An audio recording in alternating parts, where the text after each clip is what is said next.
Hello friends, welcome to another episode of Mystery Stock Series. இந்த video சீரிஸில் எனக்கு பிடிச்ச ஸ்டாக்கும் இல்லை ஸ்டாக் மார்க்கெட்டில் லாஸ்ட் 3 இயர்ஸாக நல்லா பர்ஃபார்ம் பண்ணியிருக்க ஸ்டாக் பற்றி தான் பார்ப்போம். இந்த வீடியோ சீரிஸில் இந்த கம்பெனியோட பிஸ்னஸ் மாடலும் ஸ்டாக் பர்ஃபார்மன்ஸும் எப்படி இருந்துச்சுன்னு தான் பார்ப்போம். என்னோட முந்தைய வீடியோ சீரிஸ்லாம் சில கம்பெனிஸ் 600% ப்ராஃபிட், 500% ப்ராஃபிட் இல்லை 250% ப்ராஃபிட்லாம் பண்ணியிருந்தாங்க. அந்த கம்பெனிலாம் என்ன தெரிஞ்சிருக்க வீடியோ டிஸ்கிரிப்ஷனில் லிங்க் இருக்குது, இல்லை மேலே இருக்க அந்த பேனரை கிளிக் பண்ணுங்கள், போய் கண்டிப்பாக பாருங்கள். இன்றைக்கி இந்த கம்பெனி லாஸ்ட் 3 இயர்ஸில் 200% ப்ராஃபிட் பார்த்துருக்காங்க. அது என்ன கம்பெனி, அந்த கம்பெனியில் எப்போ இன்வெஸ்ட் பண்ணலான்ட்டு தான் நம்ம இன்றைக்கி பார்க்க போகிறோம். என் பேர் கார்த்தி, வெல்கம் டு துட்டு மணி மணி.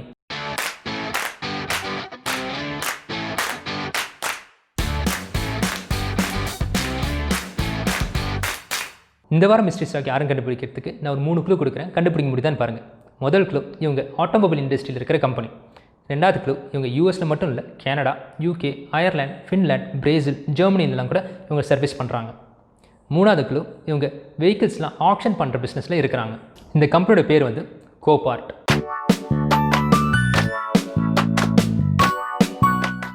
இந்த கம்பெனியை 1982 ஆரம்பித்தாங்க. ஆரம்பித்தவர் வில்லிஸ் ஜான்சன். இவர் 1982 ஒரு லொக்கேஷனில் ஆரம்பித்தவர். இன்றைக்கி 2020 200 லொக்கேஷன்ஸுக்கும் அதிகமாக 11 கண்ட்ரீஸில் இவங்க பிரான்ச்சஸ் வச்சுருக்காங்க. இந்த கம்பெனி ஸ்டாக்ஸ் வந்து டெக்னாலஜி ஸ்டாக்ஸ் மாதிரிலாம் ரொம்ப ஃபேமஸாலாம் இருக்காது. நீங்கள் இவங்களை டிவி ஆட்லேயோ இல்லை நியூஸ் சேனல்ஸ்லாம் அவ்வளோவா கேள்விப்பட மாட்டீங்க. ஆனால் இந்த மாதிரி கம்பெனி எக்கச்சக்கமாக யூஎஸில் இருக்காங்க, அதே சமயம் ப்ராஃபிட்டபிளாகவும் இருக்காங்க. நம்ம எந்த கம்பெனி, அது சின்ன கம்பெனியோ பெரிய கம்பெனியோ இருந்தாலும் அந்த கம்பெனியோட பிஸ்னஸ் மாடலையும் அவங்களோட ஃபைனான்ஷியல் ஸ்டேட்மெண்ட்ஸையும் டீட்டெயிலாக தெரிஞ்சுக்கணும். அது ரெண்டுத்தையும் தான் நம்ம இந்த வீடியோவில் பார்க்க போகிறோம். நான் க்ளூஸில் சொன்ன மாதிரி இந்த கம்பெனியோட பிஸ்னஸ் மாடலே வந்து வெஹிக்கிள்ஸ்லையும் ஆன்லைனில் ஆக்ஷன் வர்றது, அதாவது ஏலத்துக்கு வர்றது. இவங்க பழைய டேமேஜான காருங்களாம் வாங்கி அதை யூஸ்டு கார் டீலர்ஷிப்க்கோ இல்லை கார் ரிப்பேர் பண்ணுற கம்பெனிக்கோ விற்பாங்க. இவங்க இன்டர்நேஷ்னல் கண்ட்ரீஸ்க்கும் எக்ஸ்போர்ட் பண்ணுவாங்க. இவங்களோட அடுத்த முக்கியமான பிஸ்னஸ் வந்து காருங்களாம் சால்வேஜ் பண்ணுற பிஸ்னஸ். அதாவது சில காருங்களாம் ஓடவே ஓடாது, இல்லை ரொம்ப பழசாயிருச்சுன்னு இருக்கிற காருங்களெல்லாம் சால்வேஜ் பண்ணுற பிஸ்னஸ். உண்மையாக சொல்லலாம், அந்த பிஸ்னஸில் இவங்க ரொம்பவே ப்ராஃபிட்டபுளாக இருக்காங்க. முக்கியமாக இப்போ ஹரிக்கேன்லையோ ஃப்ளட்லையோ ரொம்ப நிறைய காருங்களாம் டேமேஜ் ஆகும். அப்போல்லாம் கோபார்ட் அவங்க பிஸ்னஸ் சர்வீஸ் ரொம்பவே யூஸ்ஃபுல்லாக இருக்கும். இந்த கம்பெனியோட ஹைலைட்டு இவங்களோட ஆன்லைன் வர்ச்சுவல் ஆக்ஷன் பிளாட்ஃபார்ம் தான். அந்த பிளாட்ஃபார்ம் 2003 இன்றைக்கு வரைக்கும் இண்டஸ்ட்ரி லீடர்ஸாக இருக்காங்க. இந்த பிளாட்ஃபார்ம் மூலமாக இவங்க ஒரு நாளைக்கு 1000க்கும் அதிகமாக காருங்களை விற்கிறாங்க. இந்த கம்பெனியோட ஓவரால் வேல்யூன்னு பார்த்தா $26.29 பில்லியன். இந்த கம்பெனி S&P 500லையும் நாஸ்டாக் 100லையும் ஒரு பார்ட்டாக இருக்காங்க. இந்த கம்பெனியை யாரெல்லாம் வச்சுருக்காங்கன்னு பார்த்தா 46.26% மியூச்சுவல் ஃபண்ட் ஹோல்டர்ஸ் வச்சுருக்காங்க, 36.22% ப்ரைவேட் இன்ஸ்டிடியூஷன்ஸ் வச்சுருக்காங்க, கடைசியாக 33.94% இண்டிவிஜுவல் ஷேர் ஹோல்டர்ஸ் வச்சுருக்காங்க. அதாவது நாம் இப்போ டேரெக்டாக இந்த கம்பெனி ஸ்டாக் மார்க்கெட்டில் வாங்குறது தான் இண்டிவிஜுவல் ஷேர் ஹோல்டர்ஸ்னு சொல்லுவாங்க. இந்த நம்பர்ஸ்லேயே முக்கியமாக பார்க்க வேண்டியது மியூச்சுவல் ஃபண்ட் ஹோல்டர்ஸ் தான். அந்த நம்பர் எவ்வளோ அதிகமாக இருக்கும் அந்தளவுக்கு அந்த கம்பெனியோட ஸ்டாக் ப்ரைஸ் ரொம்ப ஸ்டேபிளாக இருக்கும். சரி, இந்த கம்பெனியோட ஸ்டாக் பர்ஃபார்மன்ஸ் எப்படி இருக்குன்னு பார்க்கலாம். இந்த கம்பெனியை 1994 ஸ்டாக் மார்க்கெட்டில் லான்ச் பண்ணாங்க. நவம்பர் 2017 இந்த கம்பெனியோட ஒரு ஸ்டாக் வந்து $36 இருந்துச்சு. அதுவே நவம்பர் 2020 $114 இன்க்ரீஸ் ஆகிருக்கு.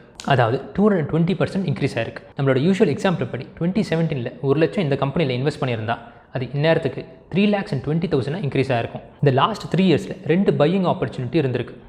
செப்டம்பர் 2018 டிசம்பர் 2018 வரைக்கும்.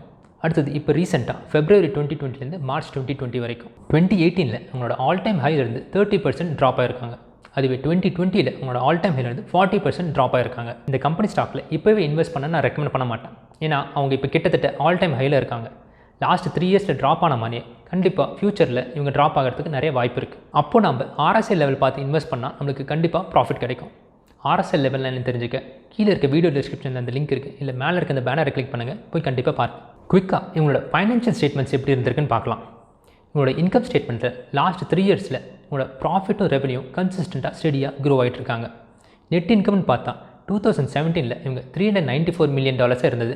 2020 கிட்டத்தட்ட $700 மில்லியன் இன்க்ரீஸ் பண்ணியிருக்காங்க. இவங்களோட பேலன்ஸ் ஷீட்டுமே கடனுக்கும் சொத்துக்கும் நல்ல ரேஷியோவில் இருக்காங்க.